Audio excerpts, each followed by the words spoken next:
Quelle peur! Jules Marie de Monsignac. Quelle habilité! Bah, certains, lorsqu'ils ont peur, s'évanouissent, ou blêmissent, ou vomissent. Moi, je ris. Ah, j'aime beaucoup votre rire. Je suis Marie-Elisabeth, vous en doutez. Et moi, Jules Marie de Monsignac. Vous me l'avez dit. Ah, c'est vrai. J'ai oublié que vous possédiez une mémoire extraordinaire. Comment êtes-vous venu? Par mes propres moyens. Je voudrais que vous vous sentiez bien ici, comme chez vous. Mieux que chez moi. C'est-à-dire? Ne ravivons pas les souvenirs.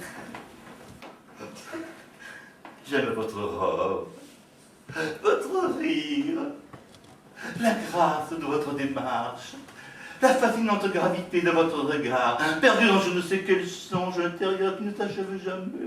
Jules Marie, Vous me trouvez téméraire. je vous connais si peu. Voulez-vous m'épouser? Jules Marie, c'est une proposition ferme suscitée par un véritable sentiment. Ah, Sache de bon. vous, si ce n'est que vous avez été marié 5 fois. Oui. Quel acharnement du destin. 5 fois 2. Vous avez quitté votre appartement, Majesté. Oui, j'ai quitté ma chambrette. Mais pourquoi? Je me les gèle. C'est sinistre. Je ne supporte pas la pierre grise et l'eau crapoteuse qui suinte. Si tu m'aimais vraiment comme tu le prétends, tu m'accepterais telle que je suis et tu me présenterais sans honte. Je t'accepte, mon trésor, je t'accepte. Et je veux préparer les autres à t'accepter comme moi. Je veux que tu t'épanouisses, que tu suscites l'admiration. Je veux être fier de dire, voici Galathier, ma fille adorée, admirée. Elle est morte. Il faut surveiller les troupeaux de vaches. Il faut s'assurer que la rivière ne déborde pas et que les ruches sont gorgées de miel. Ah, il faut chasser les méchants Indiens qui tuent nos buffles. Tu es resté toute la nuit à mon chevet. Et tu m'as tenu la main. Nos 2 paumes au petit matin étaient collées par la sueur. Je me suis réveillée beaucoup mieux, comme si tu avais absorbé ma fébrilité. Tu t'es alors endormi près de moi, ivre de fatigue. Et, entre 2 ronflements interrompus par une apnée, tu as bredouillé quelques phrases. Et puis, tu t'es agité en criant « Ordure, salaud, ce n'est pas parce que tu es bourgmestre que tu vas culbuter ma femme, salaud !» Et ta future, je la vois avant la conquête de Jupiter ou... C'est une question d'heure, il faut la préparer. C'est un professeur, donc une personne instruite, une personne qui juge avec finesse et profondeur, qui réfléchit avant de parler et qui range dans sa grosse tête des tas de renseignements utiles. Elle a une grosse tête Forcément. et un gros cul. Oh, mot, mais c'est tout ça que j'attends, Marie-Elisabeth. Pardon? Je vous ai demandé en mariage. Je n'ai pas oublié. Très bien. Alors? Alors je réponds oui.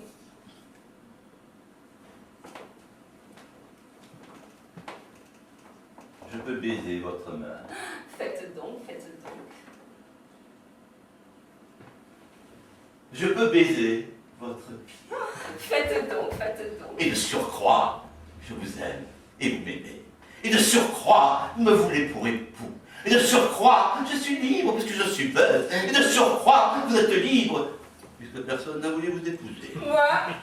Ah, je vous ai tout de même parlé de mon marin grec. Oui, après, il est mort sur la mer Égée, tué sur son bateau par un testicule du colossétorone qui s'est détaché au moment où il passait entre tes jambes.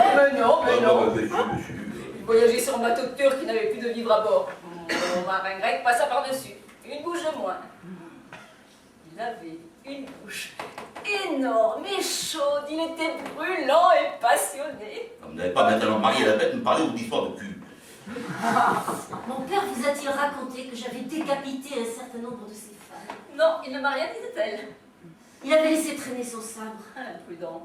Je l'ai récupéré et hop! Je collectionne les têtes. Je voudrais voir vos yeux rouler sur le sol jusqu'à mes pieds. Ah! Vous êtes forte. Fais de la gym.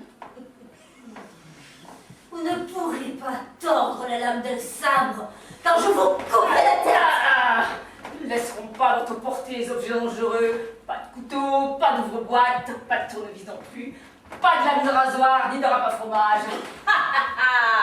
J'ai repris du poil de la bête après un petit moment de flottement. Combien de temps pour apprendre à lire et à écrire? Entre 6 mois et 6 ans, entre 6 jours et 60 ans. Vous exprimez fort bien pour une analphabète. J'ai une tête. Bien dit, bien dit. J'ai finalement passé un agréable moment. Espèce de petite salope. Moi aussi. Putain desséché. À bientôt, raclure de poubelle. À bientôt, déchets de fosse commune. C'est le 6e plus beau jour de ma vie.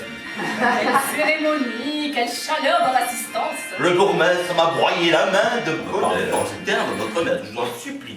Vous m'êtes désobligé, Marie-Isabelle. Il a passé sa jambe par-dessus ma cuisse et a cherché de ses doigts de harpie à nouer des liens incongrus et Et inopinés. qu'avez-vous fait? J'ai serré les jambes, Vous l'avez vexé? piqué au vif plutôt. Je vais planter ma fourchette à dessert dans les métacarpes. C'est mon frère. Votre frère? Oui, nous ne sommes pas du même père. Nous n'avons pas la même mère. Mais notre communion dans certains idéaux fait de nous des jumeaux par la pensée, par le cœur. Voici ta mère. On a enfin atteint la demi-douzaine. Question résolue avec l'âge, car la bedaine, telle une figure de proue, empêche l'homme d'examiner ses orteils. Atteint de gouttes, ou, selon la gravité, de goutte à goutte. Ces considérations résultant d'autres considérations, il est courant de dire, en parlant de l'homme, qu'il est un loup pour le chou, pour les autres loups. Ça je ne sais plus. Il y a là des connaissances. Mais messieurs, elles sont énoncées avec quelques confusions, mais pas une hésitation, pas un accroc en revanche. Qu'en pense ma tendre épouse? Je jure, remarquable, je quitte. Et voilà qu'avec quelques mots de mépris et une mauvaise foi qui me donne de l'odynophagie, vous niez l'évidence. Avez-vous écouté le sens de son discours? Ici pour juger le sens d'un discours. Vous voulez que je fasse votre travail? Voilà les misérables professeurs, ils veulent qu'on fasse leur travail à leur place, et ça défile pour réclamer des augmentations. Moi, je suis au bord du malaise. Et le néant, une aiguille a frôlé le potentiomètre, des aigles dans un terrier, des rats qui volent la nuit des plumes à leur chapeau, des baleines broutant l'air de terrain de golf. S'il vous plaît, Marie-Elisabeth, gardez votre sang-froid. Vous écoutez le sens de mon discours et vous ne vous révoltez pas dans celui de Galatée?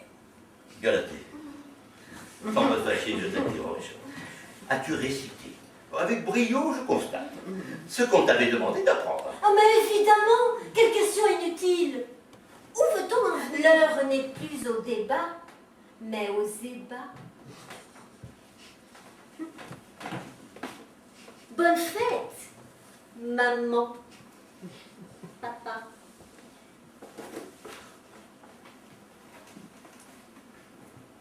Jules Marie, j'estime que je suis en droit d'exiger une explication dans la sérénité. Cette affaire doit être dépassionnée.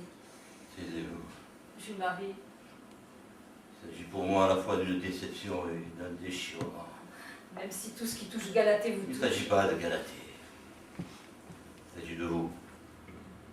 Il me semble bien que vous êtes incompétente. Vous plaisantez? Il me semble bien que j'avais vu juste. Vous avez, comme on dit dans les salles de billard, confondu les boules et la queue. Jules Marie, Je n'entends plus les chiens. Papa aurait-il livré la professeure Belle Marâtre à leur mâchoire? Oh, quelle cruauté! Hé, papa! Ça ne se fait pas! était au garde à vous, crispé sur le combiné. Il s'inclinait avec respect et disait l'air défait. Allô, maître? Galatée n'est pas toujours à garde, insensée, extravagante, enragée, bizarre, excentrique, agressive. Maître, il y a des jours où elle est douce et calme. Maître, c'est ma fille. Ce que vous me demandez. Bien, maître. Oui, maître. Le souffle court. Ma poitrine, les corbeaux s'acharnent à découper quelques organes vitaux enfilent la belle avec leur long couteau. Oh mais meurs là. Là, tu meurs. Tu vas pas nous faire comme à l'opéra. Ah, je meurs. Et après tu vas chanter. Le soleil est un fromage, le manger donne la rage. La lune